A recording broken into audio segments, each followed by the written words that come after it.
another episode of the Dope Student Podcast.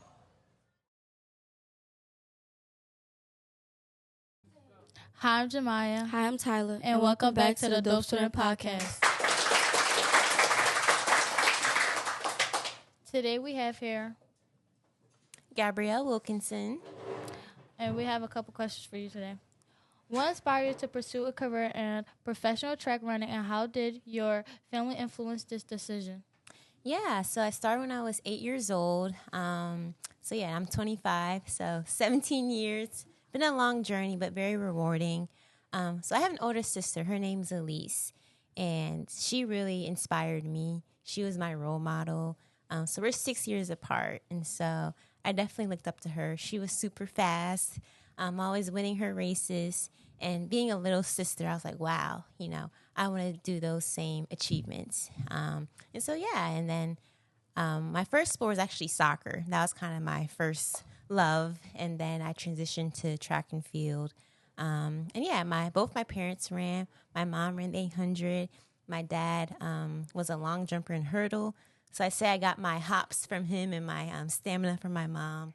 But they always encouraged me to try new things. So I also did a little bit of ballet. I did tennis, but my heart was in track and field. Can you share your experiences at the University of Florida and how your degrees in kinesiology and health education behavior have contributed to your athlete career? Yeah.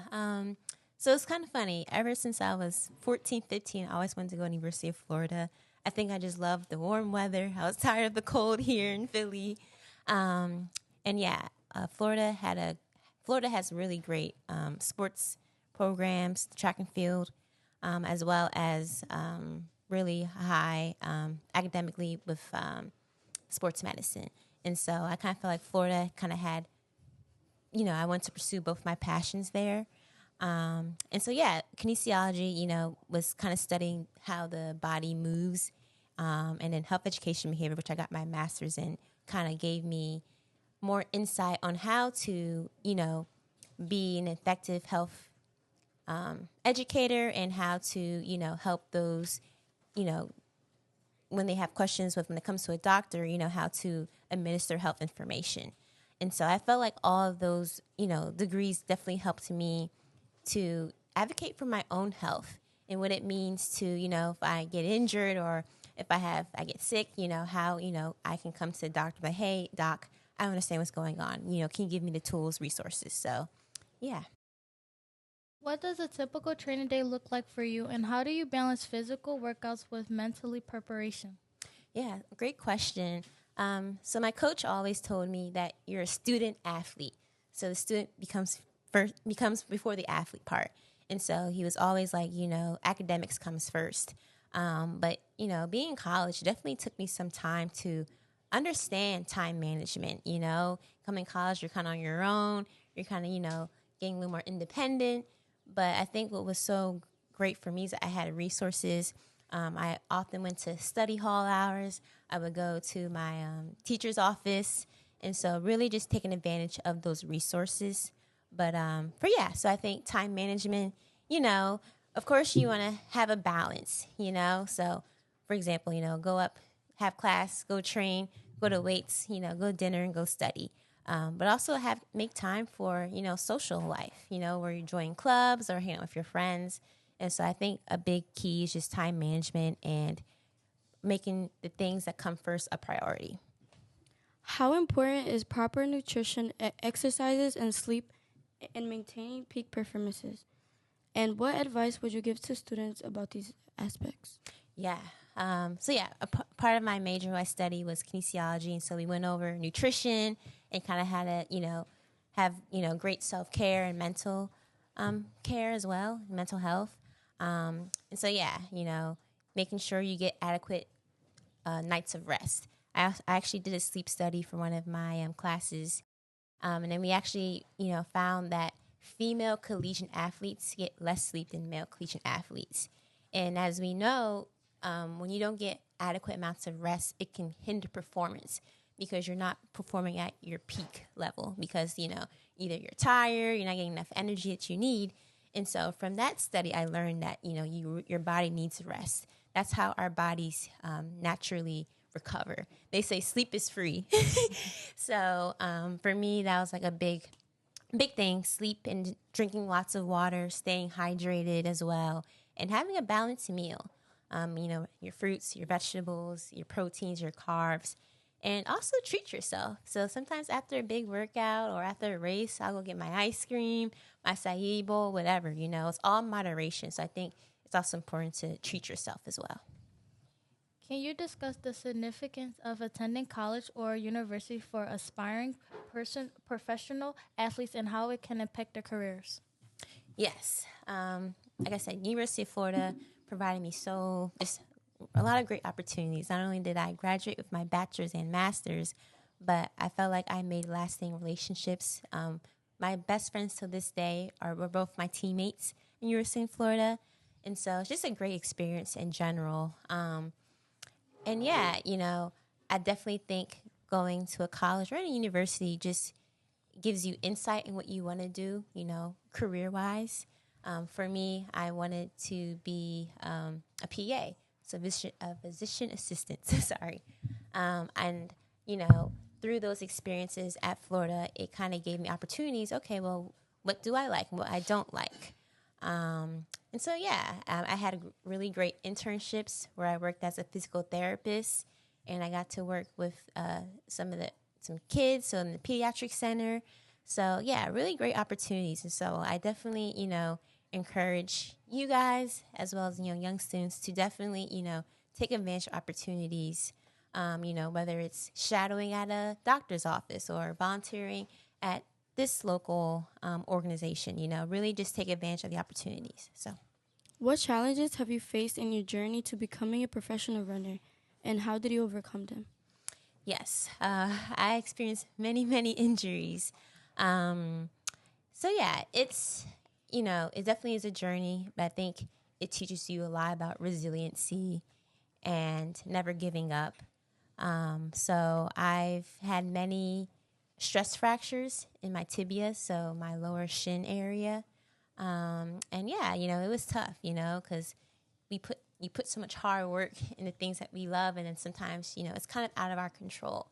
But through those periods of, taking time off, I learned more about myself, and I learned more about how to, advocate for myself. If something isn't right or if I needed help, I would go to, my coach, or I'll go to, our athletic trainers.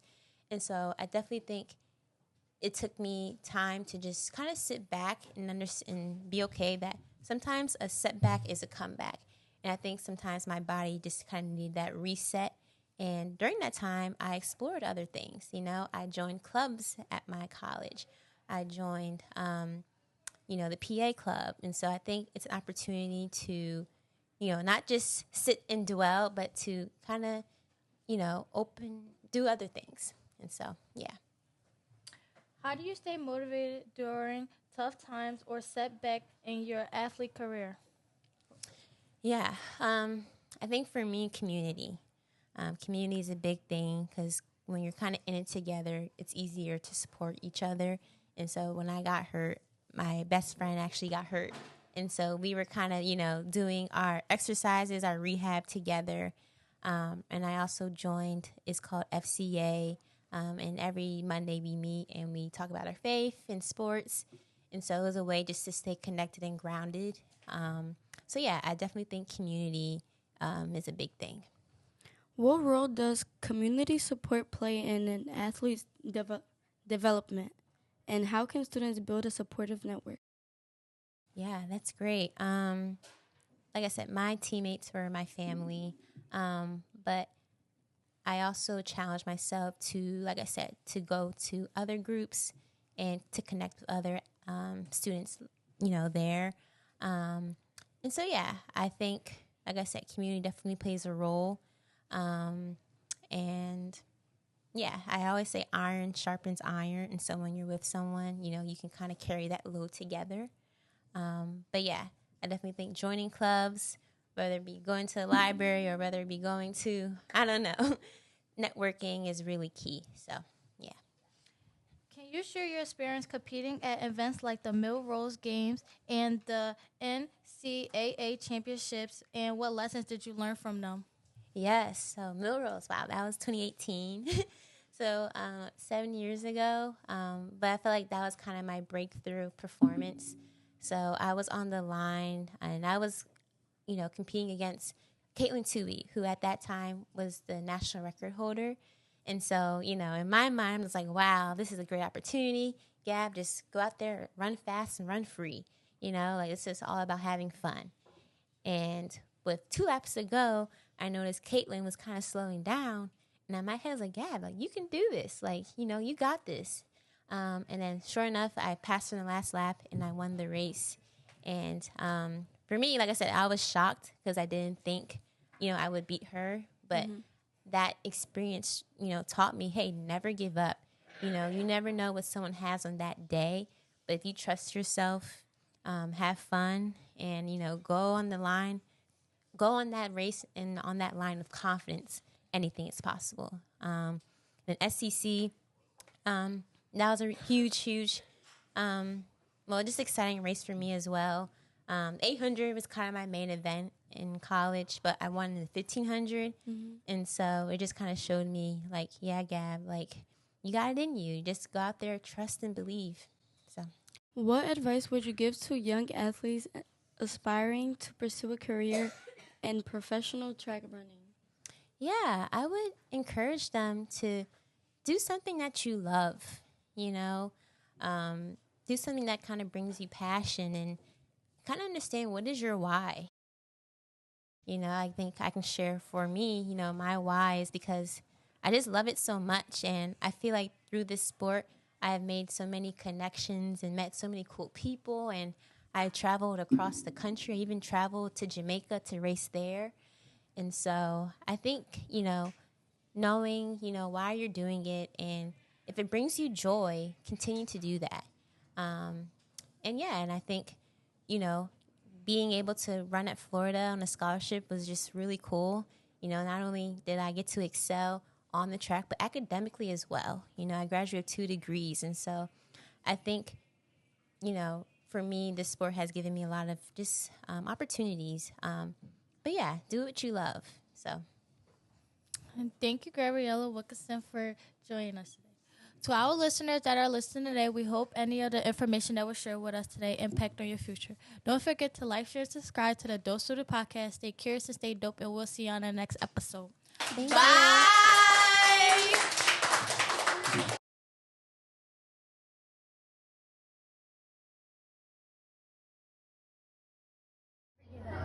There you go. You got good handwriting. My handwriting's so terrible. There you go. Never give up.